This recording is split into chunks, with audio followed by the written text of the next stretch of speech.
I always want to play deep back to short. We'll tackle the short stuff, okay? And even like what you were describing on your last one, when you cover 2-beater, you crisscross. Yeah. And then you got the back out.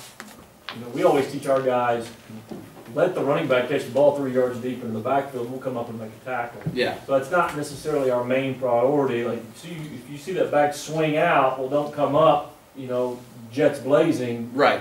You know, I would say stay deep and stay in that throwing window and make it difficult on the quarterback and make him check it down. Yep. And then we'll flow to the ball.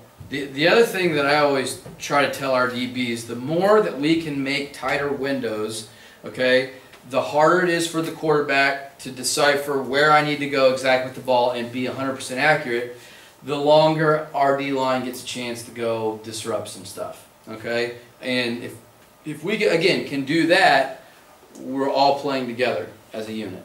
And if we can all play together as a unit, we get really, really good. Last year was my first year back on defense. I had coached offense. I was an offensive coordinator a couple years before that, okay?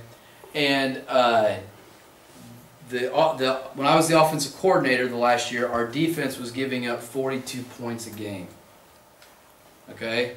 Our offense was scoring 41 points a game, and our defense was giving up 42 points a game. Now, I'm not saying, okay, that I'm the difference, but in 1 year, we cut those numbers in half, okay? And I'm not the reason. These guys are the ones that bought in and got better, okay, and bought into what we were telling them, but having a sound defense that plays together changes things. It changes everything. So we went from, we still won games that year. We were giving up 42 points, believe it or not.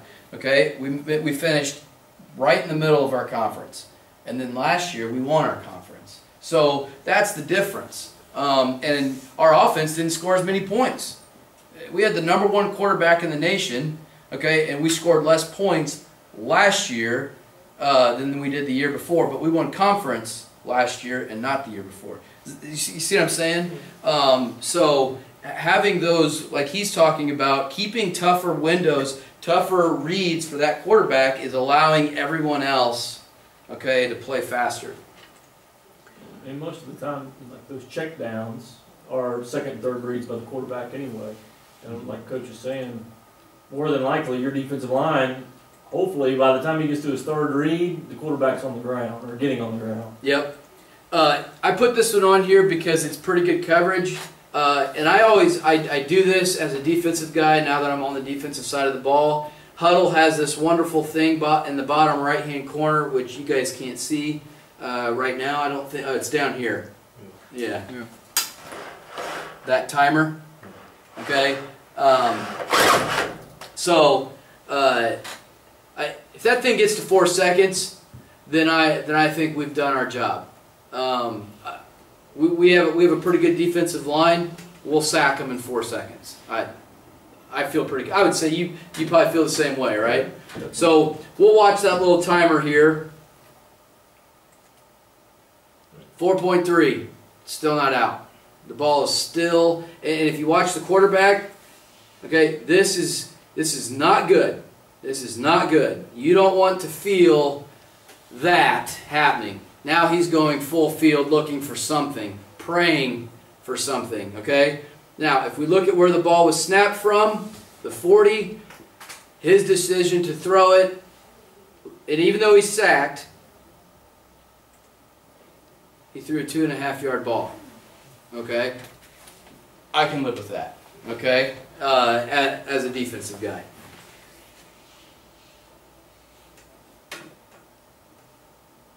Again, just some of our, this is our corner. You can see when defense is played, and these are our JV guys, okay?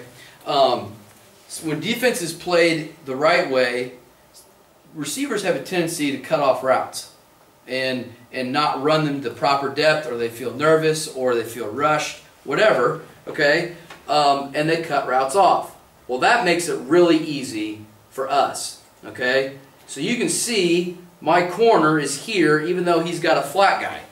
Okay? But that's supposed to be, I believe, a deep corner route ran at 8 yards.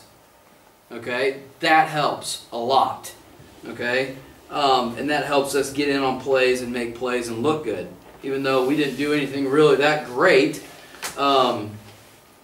we at least get in there and make plays. Oops. Let me go to that last one.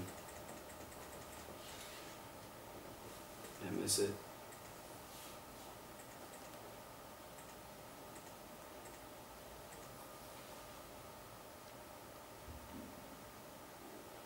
So, here again, watch the corner. Okay, this is why we don't like to get or let our receivers behind us. Okay, so if we stay on his outside shoulder, he at least has to run it inside, okay, of us first. Who does that put him closer to? The safety. Okay, if he runs behind us now, he's getting further from the safety. And most offenses have what they call a cover 2 fade, okay, where they're going to throw a line drive right between our corner and safety and try to hit that hole, okay? And if we let him just go out like that, okay, that you can see there's that hole, right? That's tough to defend if it's done properly, okay? So that's something that, again, has to be continually worked on and continually drilled all the time. Okay. Any questions over cover 2 and cover 3 drills? To me, we treat them very the same. We pedal, we shuffle, we run. Especially in cover 3, you're deep, and you're reacting to everything in front of you. Any questions on that? Yeah. Do you still read the same guy in cover 3? We do. We read through. If there's a number 2, we'll read through him to the quarterback. We keep everything. We keep all our eyes. If the quarterback's in here, we keep all our eyes into the offense. Never on a man. So we'll read through him to the quarterback. Yeah. In cover 3, do you still stay outside of number 1? Absolutely. And there's for our defense, everybody's got a gap. Everybody, even the corner. His gap is the furthest outside gap. So if there's a run, okay, we expect him to fit on that outside shoulder. Does that make sense? Because if he jumps inside, it's a jet sweep or whatever, and he jumps inside and gets sealed, and that thing goes right up the sideline, that's his gap he's got to maintain. Okay?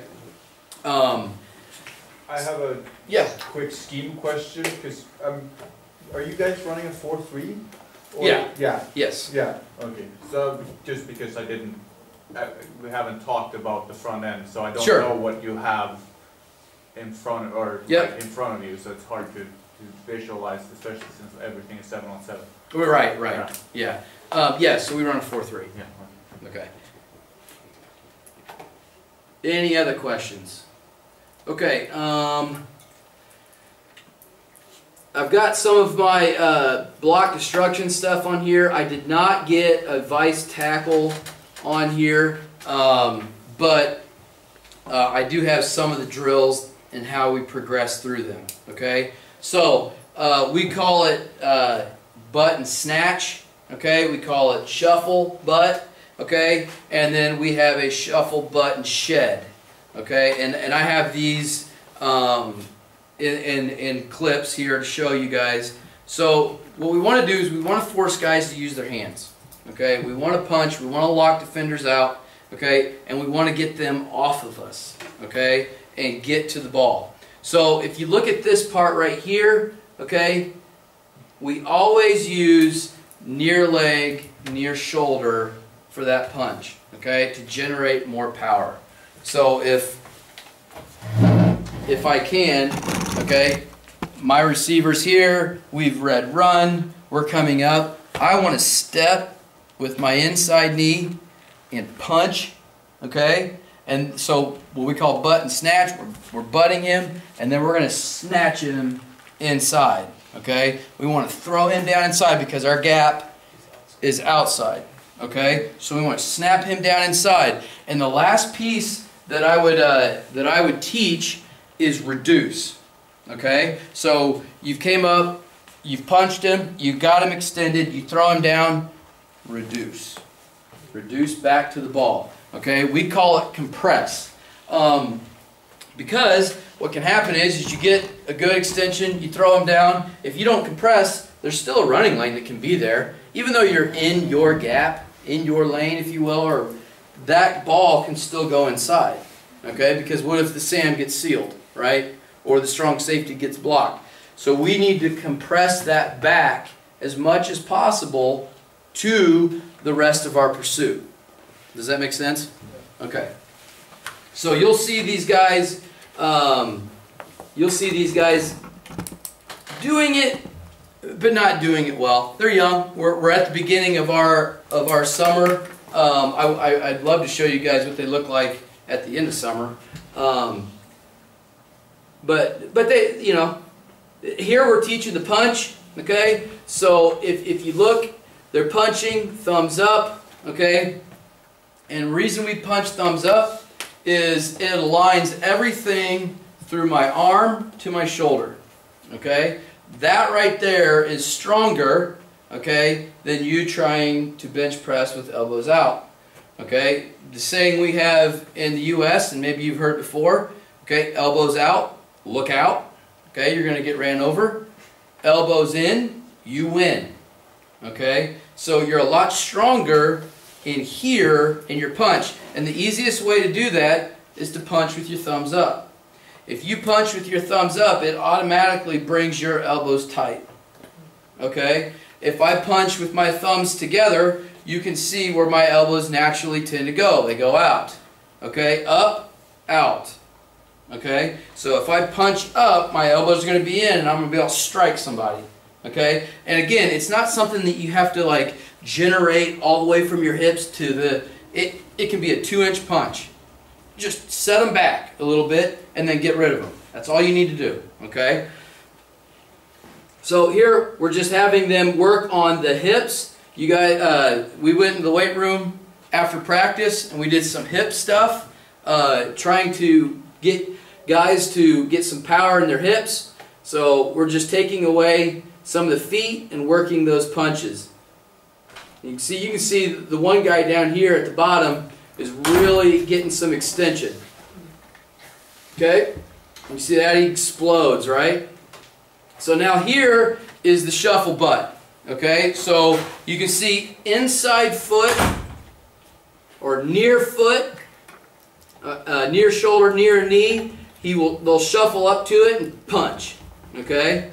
So all we're working on is just shuffling up and striking. Okay? And then I think okay. See the difference there? This guy is going to knock your head off.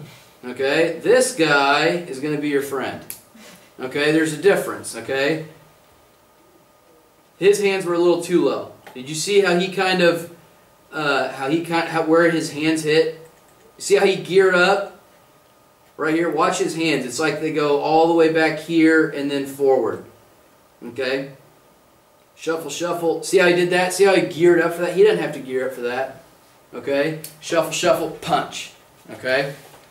One thing, we have that same problem, and especially from the younger guys, and when you're dropping your hands that low, one thing that you're doing is you're exposing your chest, so the receiver can get to you now, and two, his hands ended up really low when he went to strike, which would be down to the midsection, which is not where you want him. You won't push anybody back there. It's a losing proposition. All right, now we tried to do this with bags, and you'll see on the next one it works a lot better. So I'm going to give you a tip if you ever want to use this drill. Turn the bag around. Okay? So give them the handles. All right? So turn around so they have handles to grab. Punch the handles, throw the bag. Because if you're trying to punch the bag that's real slick, you're going to get this. Okay? In a game, you're going to get a piece of somebody's jersey. Okay? That's not realistic. However, this is a little more realistic. See the difference? Okay? So you can kind of see the difference of at least getting the snatch out of it, getting the throwing it down to the inside. I guess what I didn't show you guys yet is the, can you see him going to compress? You'll see him throw it, compress. Okay, did you see that? Little things that you can teach, but I think will make a difference. Okay? Young guys, you can see, again, he's not going to win many of these battles, okay, being high like that. Okay, he gets a little too tall. See that? He gets real upright, you're going to get blocked. Okay, he's got to stay low, he's got to punch, and he's got to snatch him inside. Okay, not a bad snatch, but not really a good punch. Okay, when I coached offensive line, this is what I always taught as a negative thing, and I even with the running backs today. I'm gonna use you again. Is when you're punching someone, they need to be in your strike zone. Okay, if he's not in my strike zone, I can punch as hard as I can, right? And I'm not getting anything. That's exactly what this guy's doing. He's throwing his punch, but he's too far away. My hands can only go so far. Now, if I take and I hit him, okay, and obviously he's standing still like this, I'm going to push him pretty far back, right? I'm not going to do that to you, okay? But you get my point, and you know, it's as simple as just, you know, from here to there, as opposed to, you see what I mean? There's no power there, and when you see him punch like this, there's no power. Yeah, he grabbed the bag, you know, and he threw it down, but there was no power to get this guy off your chest, and that's where those receivers are trying to get. Okay. Now, can you see the difference there? He got a piece. Okay. Just a little bit more violent in the punch. Now, how about that one? Would you say he punched that thing hard? No, he's not in his strike zone yet. And again, I will even go back to saying what I said to you earlier, is that has to be repped. That has to be knowing where that's at. And you can't just do it one time in a drill and then, you know, look in film and they're not doing it and say, well, why aren't you doing it? We drilled it. It's something that always has to be reinforced. Okay? Okay, so young guys giving like a dip and rip. Okay, he missed the handles.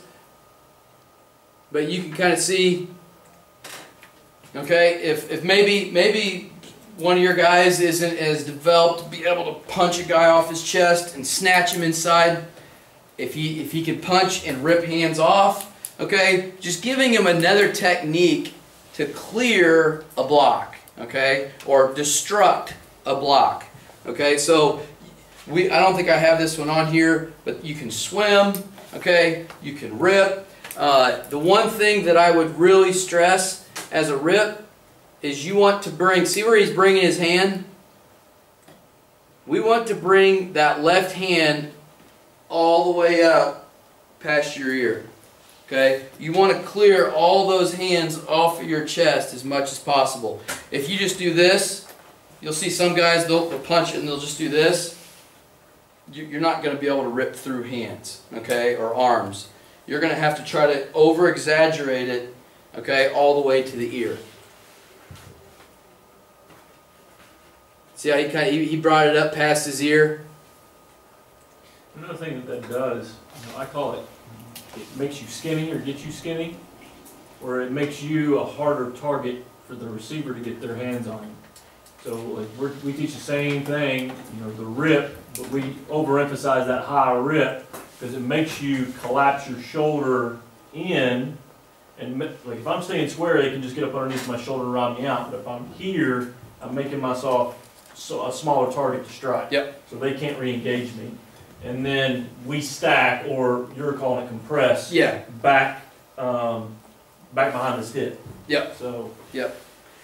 So here's a progression, and I didn't get this filmed in how it applies to a drill, but I'll explain it to you, and I think it'll make sense. But this is called shimmy. Okay, so these guys are going to, I make them sprint from the bottom of the side of this B here to this yellow line. It kind of runs across. It starts here, but goes across. You can set up cones. It doesn't matter. I just kind of give them a landmark. They got to sprint, and then they start shimmying, okay, down to this point. Okay. Now, what you're going to see them do is you're going to see them compress. Well, as a progression, I usually have them shimmy, then I have them compress. Okay. So right now, these are some of the older guys. They kind of already know what's coming. On the next drill is the compression. So they're kind of cheating it. You can see that.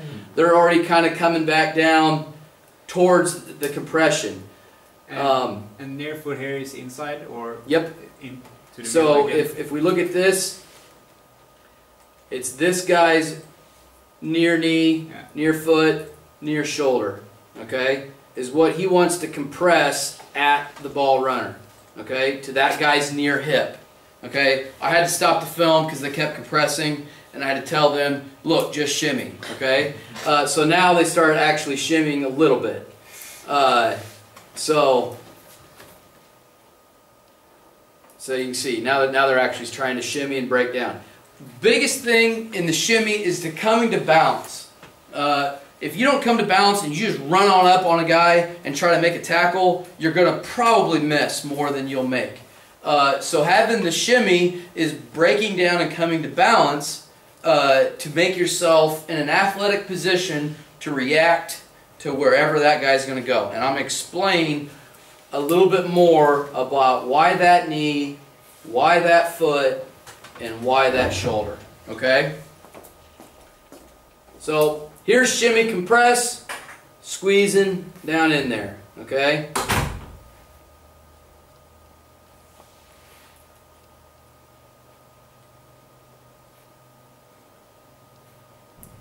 And now, while we're doing this, our linebackers, D-line, and safeties are working their inside run. So while they're doing something that's tackling and hitting and that sort of thing, we're working on tackling and hitting here. So that's, again, going back to my first part about how are you going to break down your practices, that's kind of how I try to get my pieces in there. Okay?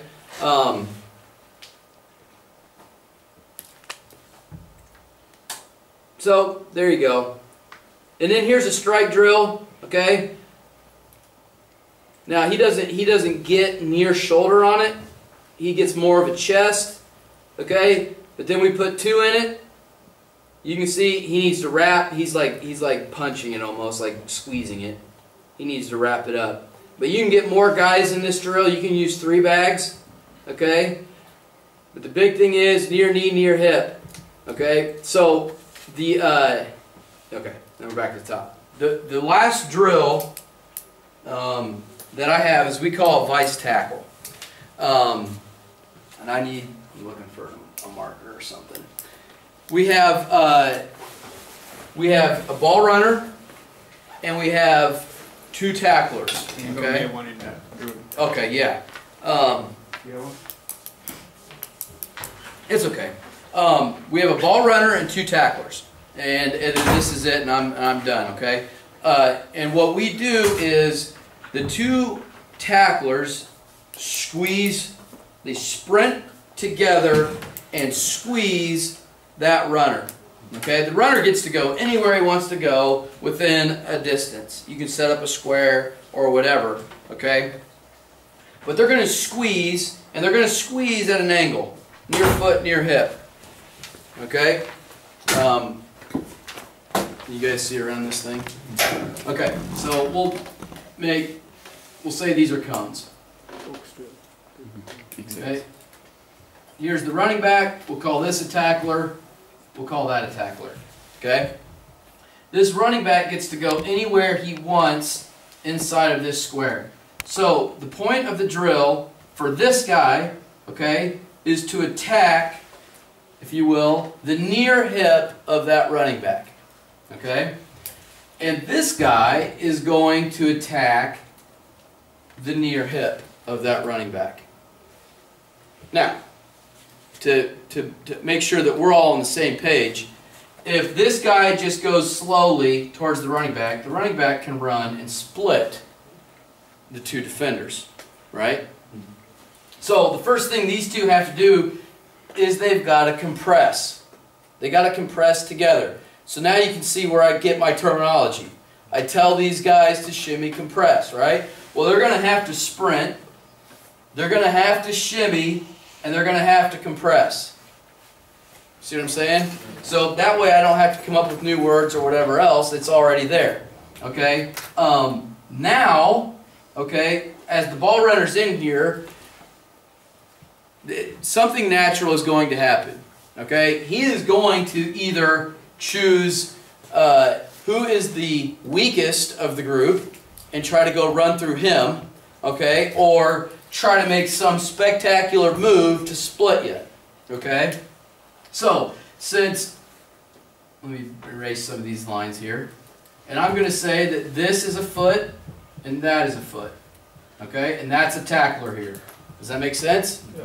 Okay, this is the near foot and that's the back foot of the other tackler. Okay? Right now, if I told you this guy went in this direction, his hips are pointed in that direction. He's in the best position possible to make a tackle. Would you agree? No. Okay? And if he chose to go that way, he's in the best position to make a tackle. Okay? Especially even as the hawk tackles. Okay?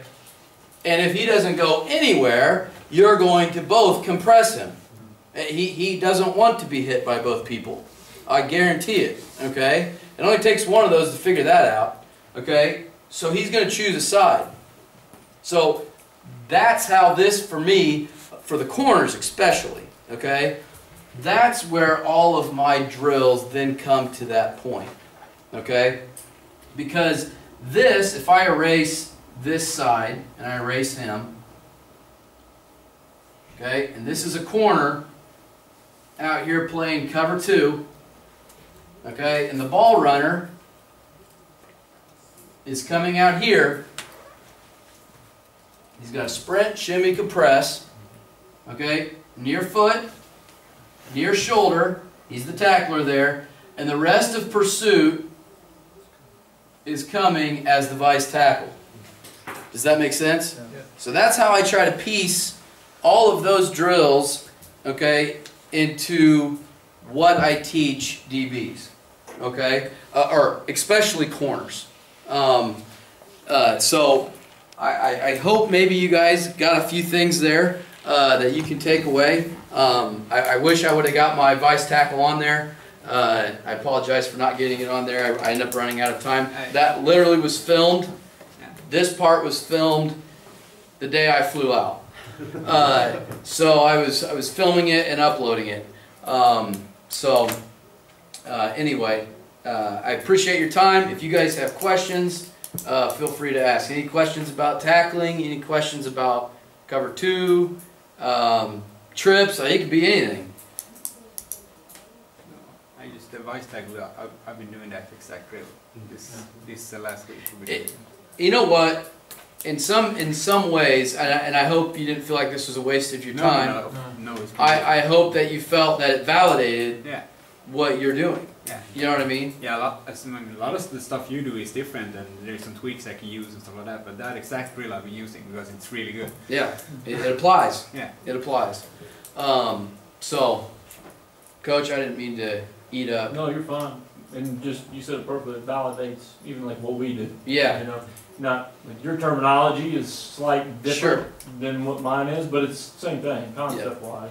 Yeah. As long as you know what you're talking about when you're coaching it, you know.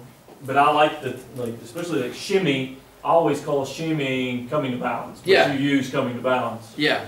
You know, but just gives me another option when I go back and I say, okay, when I say shimmy, it means come to balance. And even I like the stagger foot, where you've got that lead foot or the near foot forward. I like that too. we all rob people of ideas and then reuse them. That's what football's all about. I got the shimmy compressed from an IU football coach. Okay, so in Indiana, the University of Indiana, their coaches were talking about how they did that. Well, I went to Purdue and watched one of their practices, and they did the exact same vice drill. Difference, and it made me sad, okay, because Purdue is my favorite. Basketball, football, doesn't matter. I love Purdue. I don't know why. I just do. Okay? I'm sure you've got some things in your life that you... But anyway, they would run down, but they would run down absolutely square. And sometimes open. And I'm not lying. I watched the running back run through them more than not. Sorry, I don't know if you can see that. And it went back to what we just said. It validated everything the IU guy was talking about.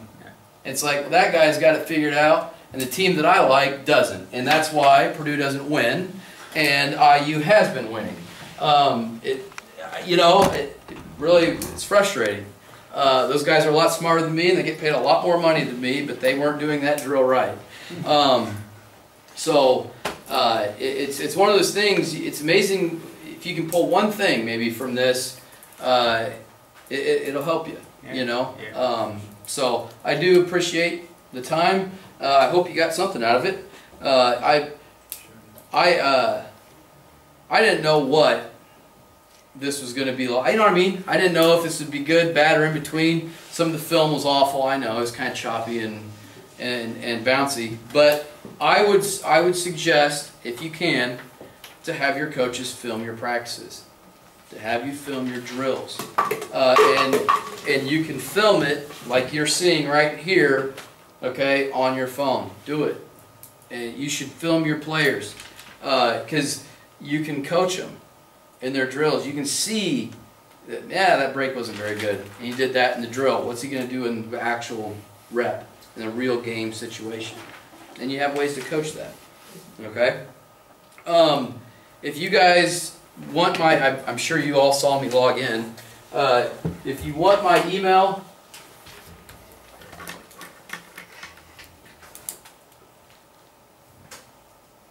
feel free to email me questions or anything. If you want the film, you guys have Huddle? Yep. Yeah. If you want the film, I'll share it with you.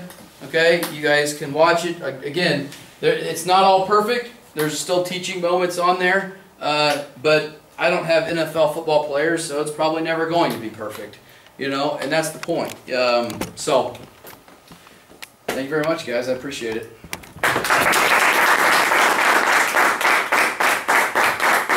You want me to log out and